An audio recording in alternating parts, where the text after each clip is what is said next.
VentureFuel podcast is your destination for thought leadership around emerging technology.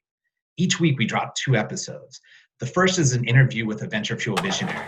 This is the elite change agent at large companies. People like Raja Rajmanar, the CMO of MasterCard, who dropped the MasterCard name from their logo and went all in on sonic branding, to Jackson Janigam, who's the VP GM at the Clorox company, who's rethinking the entire direct-to-consumer experience for large corporations. The second type of interview is our venture to watch. This is startup founders in emerging technologies that have been sourced from our global innovation network. This is the best of the best and the best of what's next. The goal with all of this is to give you actionable insights on how you can put innovation into your company, into your business, and drive your career forward. I hope you enjoy. What's next? Whatever it is, it's coming at us faster every day from every corner of the globe. What's next isn't where it used to be. It's everywhere else, and it's relentless. Some companies think what's next only happens through R&D or acquisitions. For them, what's next might be fatal.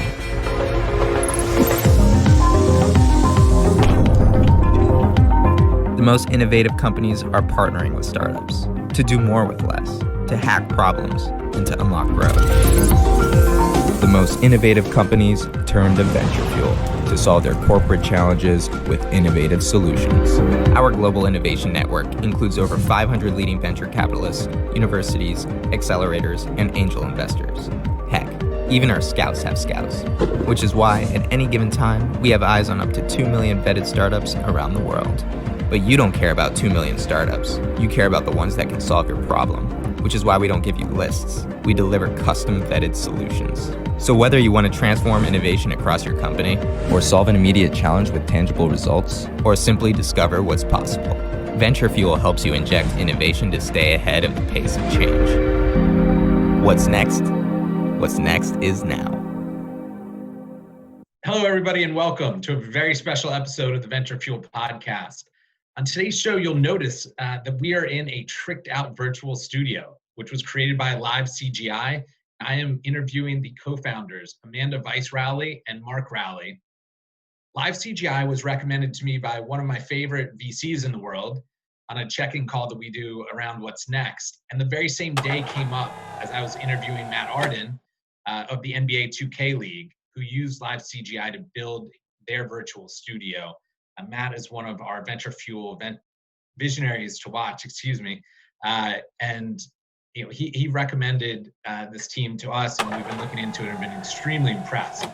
So they built this amazing studio that you all see for us in a matter of days. And to think of the time and cost we would have incurred to build this out in the real world, it's just a game changer for content studios, networks, creators, businesses alike. So I hope you enjoy our conversation. And Amanda and Mark, welcome to the show. Thanks, Fred. It's great to be here. Thank you, Fred. We're really, really excited to be here and talk to you about Live CGI. Can you guys tell us the origin story, how Live CGI came into the world? Yeah, I think it starts with, I spent 20 years at ESPN, worked on everything from inventing the pylon camera to taking virtual players from the video game in Madden and putting them on the field. We got an Emmy for that. It was pretty awesome. But I kept looking at cameras saying cameras limit what the world can see. And this thing called CGI is pretty amazing. So a friend of mine named Michael introduced me to the Unreal Engine and just got the juices flowing, saying, hey, I think this is possible. And I had a conversation with Amanda one night and said, I think there's something we can do with this. And she said, what do you mean? So well, maybe we can change how all content is created. Because right now, if you want interactive content or any of those elements, it's all an overlay, or you ask the consumer to do a lot of work. But if you were able to change how content's fundamentally created, and instead of doing flat video and then sending those images, you could actually just send the data. And if you just sent the data, the thing that changes, you would have to send less data because you're only sending the change in the scene instead of 60 frames. So I was like, you know what? Maybe we could work on it and just get encoding out of the process. So as we sat down and talked about it, let's come up with a way. So I decided it was probably time to walk out of ESPN, and I resigned and left in March of 2017. Spent a little time being a dad and then working on getting the patents together. Filed our patent for which is removing encoding from the process of creating a virtual environment in that kind of like volumetric space. So we put in a chunk of investment from our family. We went out and raised friends and family and just decided we're going to change fundamentally how content is created. And we're off to a really good start right now. And with special thanks to Matt Art and the team of the NBA 2K League, we had talked to them for a while and then said, hey, we got this really cool thing we're going to work. And they're like, you know what? Can you do it in 4 days? We said, yeah, we can. And we did it. It was a lot of work, and they're a great group to work with, but it was cool to see that Genesis idea not just became real, but now it is real. Now you can watch it on TV and on digital elsewhere. So we're very excited about it. I think what's really interesting about that too is that's not just on Twitch. That's not just on, streaming, it's on ESPN. Yep. And the way it works is right now we have, it's a two-step process for us. If you're going to change content, you have to change how it's created and then how it's viewed. And we can't do it all at once. So you got to really start with the creators. You got to fundamentally change the tools. So we started with the studio because that's the biggest bulk content we can work with. But what we also have is a player that allows you to all of a sudden interact just like a video game would, but with content. So if you can wrap your head around, well, I've got kids playing Fortnite, what would it be like if they were actually watching the NBA and playing it that way? That's the pipeline we built. That's what we put in for the patent. And we got an allowance a couple weeks ago from the patent office, so the patent's going to go through. So we're on cloud 9 right now, and we can see the arc just going up. For people that maybe aren't as tech savvy, can you describe what you all do in like just absolute layman's terms? How a chief marketing officer might think about this at a large company? Sure, I'll take that one. So just because a lot of the tech talk that Mark does, I always have to say, okay, break it down for me like I'm a 2-year-old operating a lemonade stand. So this is how I would say we basically have turned content creation into a very streamlined, straightforward process. So if you want to make content, you can download our solution, and we basically give you all the features of a master control room so that you can be able to bring in your content and make really great, beautifully rendered content in our special studio. So any massive, gorgeous premium studio that you can envision, like a CNN, you can create all virtual. And so what our studio does is it creates a 3D virtual environment, and it allows you to broadcast live or recorded content. So if I'm trying to reach my viewers, my consumers, I can easily use this as a production tool. I don't need a studio. I don't need an entire production crew. I can easily do it with one operator. So we're talking about really simplifying, making our tools scalable and totally sociable. And you don't need a studio. It can be anything. It could be, we have a client right now that wants a boat show. So we're creating a virtual world with the ocean and boats and those kind of things moving around. It can really be whatever your imagination is. Studios is where we started.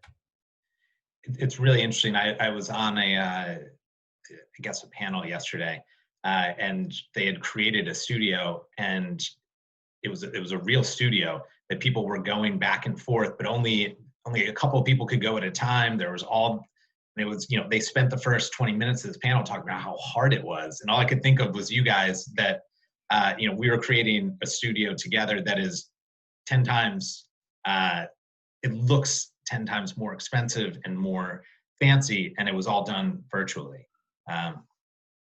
Physical studios run you between $500 to $3 million a year based on what you're building, what you're doing. Because if you think lights, people, all that electricity, everything, we're not only more efficient, we're greener. The whole studio runs on a gaming laptop.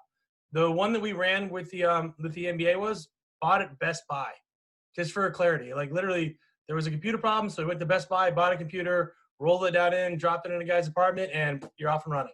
So the massive operating expense that was there just doesn't need to be there anymore. One of the questions that I like to ask, it's a very investor type question, and the simple way to say it is, why now? Why is a virtual studio platform important, and why is this an opportune moment? I think every listener will also know the answer to this, but just curious from your standpoint, why the sort of tide is rolling in your direction. That you're absolutely right. It's like the question that everybody already knows the answer to, especially right now. With COVID-19, the media industry is in uncharted waters. right? So everyone's in a position right now where all these expansive studios and their production crews that they have built to make content, they can't access. And so it's absolutely essential for the media industry to look at virtual production solutions now. And some of the three key benefits that Live CGI's solution brings is, one, it can be 100% remote production. Just as you can have a producer sitting in Oregon and you can have your actor sitting in Chicago, and you could be streaming in from different parts of the country, and it's a remote production crew, so you don't all have to be sitting in one studio. That's just hands down. It allows us to continue to make content in a world where we've got lockdowns. The second benefit is content can be made ultra fast. Our solution allows you to make as much content as you want. So it's ultra fast. I mean, you drop in your logos, you drop in your feeds, and you're off to the races, and the show is on. And so it really is ultra fast. And what that means for businesses is the third great benefit is that you can continue to build your content library. Right now, with everybody having to stay home or in various stages of going back out, people are hungry for content. I mean, they're just blowing up on online streaming and accessing what's happening in the internet, and they're running more and more information and more content. But then you have the media industry that's not able to provide it at the desired level. So being able to make content ultra fast, being able to build your content library is really a great benefit. One of the other things that we with our virtual studio is that we have virtual advertising space, right? So in a typical stream or in a Zoom meeting, we have our two screens, but in our studio, we have a top banner, we have a lower banner. We now are creating all kinds of virtual real estate for sponsorship opportunities, ad placement. We can even build in some three-dimensional assets to allow a great kind of wraparound or a great view of introducing into the studio. So it really does open up opportunities for ad placement. Yeah, I'll throw one more thing out there, Fred, just to think about. Something we've talked about is there's a lot going on in the country right now. There's a lot in the community. And what we decided to do was we partnered with a group called Sure Gamers in Chicago, which is having this conversation. So we just worked with Keisha Howard, and now we just started rolling stuff out today where we are taking this big virtual studio and putting it with a group that normally wouldn't have access to it. People ask, like, what can my company do? What can we do to change the culture? We're putting our thing out there and say, hey, why don't you use this and try this? And we're seeing that be a really thing, because you couldn't really do that in an area where it's a physical studio. Hey, why don't you come from here and go to here? It just doesn't work. We can now say, hey, let's be a part of this together. And we're not only trying to help with the social change going on, we're trying to say, like, there's other ways to change the workflow. So there's options for you right now. We're excited. Yeah, and what we're seeing is, with the advances that are happening with computer generated images and with motion capture, it's really taking visual graphics to the next level. And when everybody's staying at home, they are really running to video games, and they are running to, their user engagement with eSports is just off the charts. And so what that's doing is that's really compounding that growth that was already happening in the eSports industry. And we're going to see some fantastic visualizations and graphics happening in a lot of the engines moving forward. And, that's where we work in the space of computer generated images. I think what's interesting is when, COVID started, people were hungry for any kind of content. And then they ran through all the content they might be interested in, and then they were just searching. And now it feels like, everybody's putting some sort of content out, and the quality of that content is now, you expect and want a higher level. We've kind of gotten past that moment of like anything will be okay. And I think what's interesting is you guys are providing an opportunity for people to present very professionally, very uniquely, engaging professional content. And the gaming part, what's interesting, I think people are consuming tons of content right now, but what they will consume in the future depends on the quality of what they see right now. And I think one of the reasons gaming is blowing up is there's a social aspect to it. People feel they're engaged. And so what you guys are actually doing is you're taking what can feel like a very static conversation and making it feel like a very professional studio level production that has engaging pieces to it and can bring the viewers in rather than just sort of speaking to them. Yeah, we're seeing a lot of the conversation we're having now is with education. And we've got one group where we already have a relationship with and more coming in at the college level, because the way our system works, we can turn education into a video game. So the professor puts our lesson plans in, starts having conversation. Because we're built on a gaming engine, we are already having conversation about deploying our software to Xboxes, PlayStations, to phones, to PCs, so people can get in and they can gamify that lesson at a truly high level. And the reason why that's important is it creates three processes in your brain. One, it creates an interpersonal relationship with whatever that content is. Two, it creates a modular step where I have to earn something along the way. I understand the gaming, I'm going to open this door, something's going to happen. And three, it repeats it and it pushes it back into your brain. So those are all the things that teachers are doing in school. And when you notice and you watch kids tune in and tune out, what we've looked at is the ability to gamify that education, which has always been kind of a question of how much is a game, how much do you learn? We feel very comfortable with our solution, being able to give it to teachers and say, here you can make something. Right now we have 7 studios. We're moving up to 20. We're going to have more 3D assets that are playing in. It's just a question of the opportunity. And the way the business model breaks down for us is the relationship with the university will be a couple of professors will have access to the software. And then we're going to get that's kind of the first level of the SaaS. And then the second level of the SaaS is a license for every student to access it. So that might only be $2 or $3 per student, but that's $2 or $3 for 100,000 students. So it really creates a model, because I mean, you saw when kids left college, they're all of a sudden like, wait a minute, what am I paying for? Am I paying for Zoom classes? Am I paying $55,000 for masterclass? I mean, what am I getting here? So we feel very comfortable that the colleges that we started talking to are saying, hey, I get it. This will help me raise that level if I have to go fully remote. And I think that's a big deal. Like, it's not, you know, there's a great thing on Netflix where Hassan Minhaj talked about schools adding lazy rivers to their school to get kids to be interested in it. Well, that's cool, but that's not really going to help you learn in the long term. So we look at that and say, hey, we have a tool that will help really drive education as well. So we're excited because content, as you mentioned, isn't just a quick video on YouTube. It's the whole range of it. And content is only as good as the story. So our goal is to focus on people that are telling a good story, and education always has good stories. So yeah, I completely agree with you that people burn through it and now they want to learn and grow, because I always fundamentally believe people want to do that. And I think we have a tool for this time. Kind of playing off of that, could you walk us through some of the bells and whistles, some of the fun toys here, maybe how a business can utilize live CGI? Yeah, sure. I think the easiest way to look at it is, what is the story you want to tell and what audience do you want to reach? If you start there, we can help you. If it's just, hey, I want to use a cool studio, sure, you can try it, but it's going to break down. It really has to go with the story. And I think the NBA is a great example where when we had a conversation with Matt, it was our viewers know our game. Our viewers love our game. So let's do something that is at the quality that our viewers want to see. And if it's just going to be a basic level, I don't want to be involved.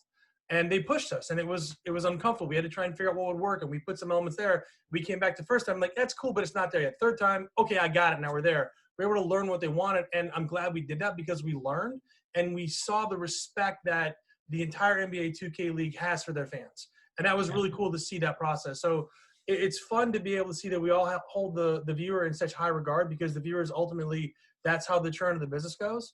But from our respect, it's simple. We have 7 basic studio models, and then we have this architecture grid that sits on top of it. So if you've ever been in a TV studio, think of the lighting grid above you. Think of the control rooms you see.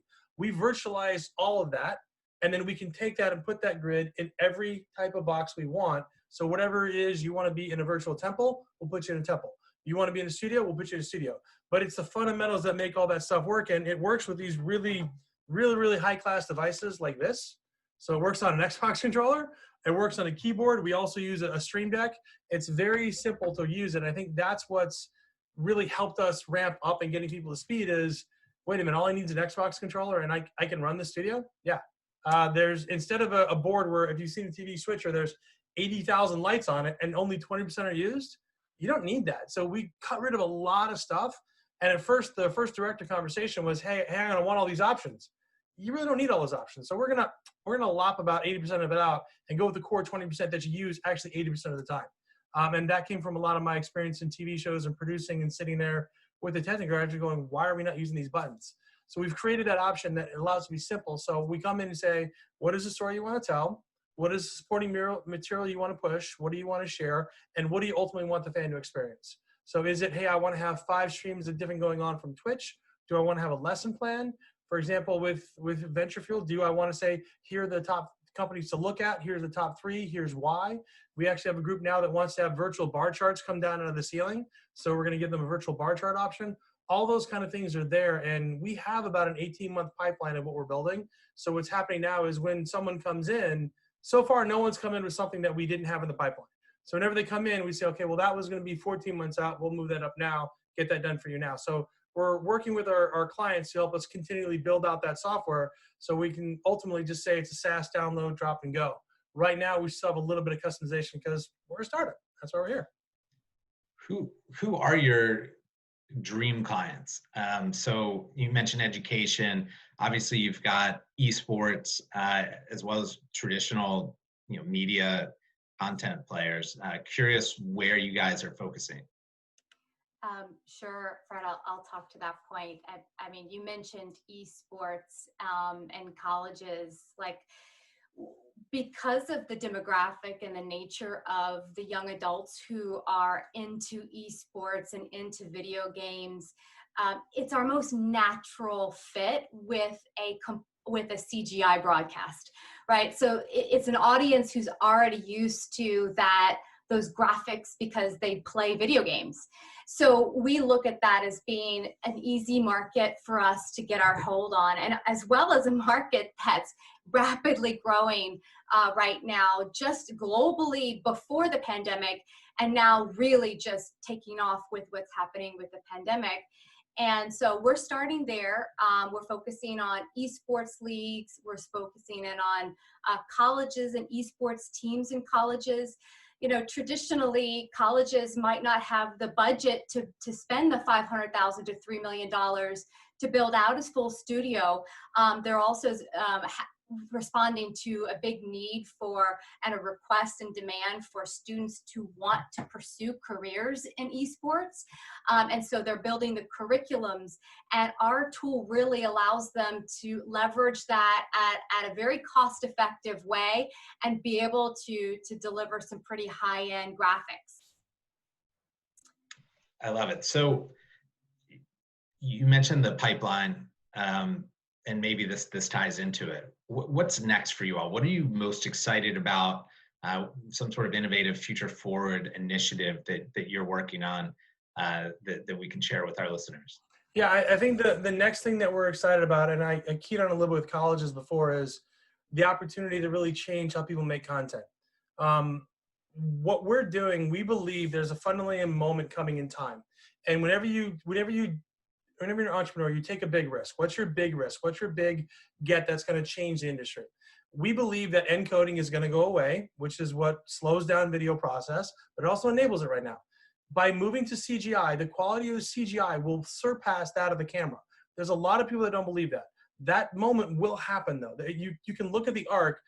A camera just can't show you three-dimensional. And if you try a three-dimensional camera, it's always shooting inward, nothing shooting outward. So there's a moment where the camera is really not going to be there. And if you think about it, the camera's 180 some odd year old technology that's really not evolved much. Live sports is 80 some odd years old. It's the same, kind of the same stuff that was done at Columbia years ago. So it really hasn't evolved and changed. But if you watch CGI, for the first time that Ed Catmull put that hand together in Utah, you can see the arc going. If you watch video games from 1988, you can see to where it is now. It's going to become so hyper realistic that it will be realistic to the point in time your eye will visually want the video game version better. When that happens, we are the platform that will have the content creation to make all that go, because we're partnered with all the video game groups. And that's the moment. That's the next thing that we're looking for, is that switch. And it's already started to click. If you just want to look at Unreal 5, the new demos that are out, the visuals are so stunning. It feels like you're right there. So there's going to be holodesk, holograms, all that kind of stuff.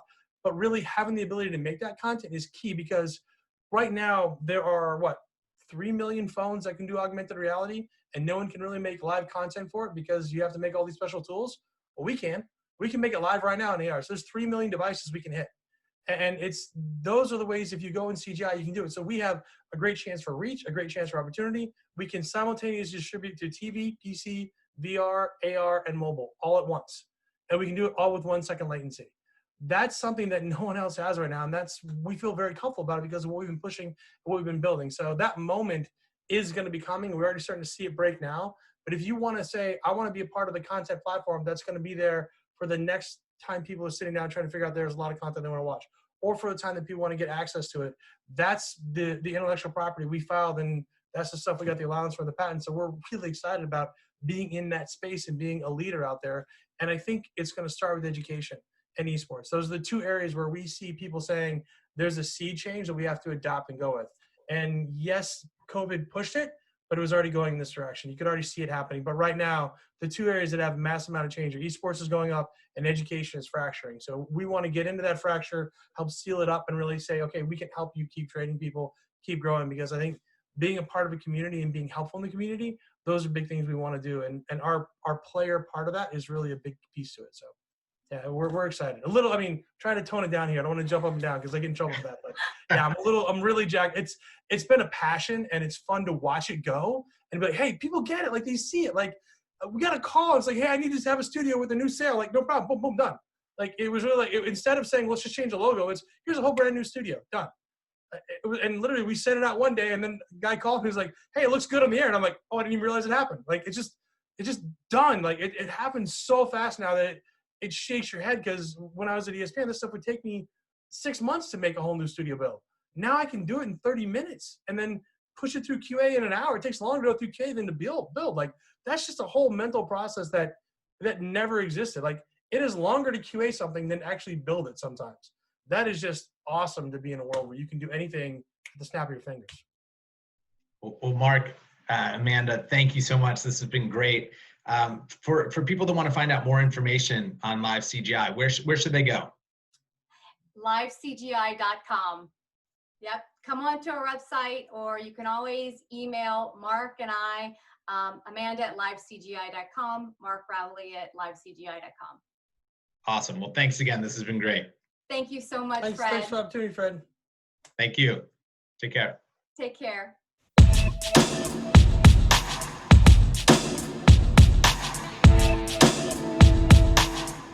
Hi everyone, it's Shira Averbush, Director of Innovation and Partnerships at VentureFuel. Do you have an emerging startup that can help established companies solve their problems? We want to hear from you. We've facilitated tens of millions of dollars in revenue for early stage companies through partnerships with our clients. Email us at info@venturefuel.net. You never know, you might become the next venture to watch.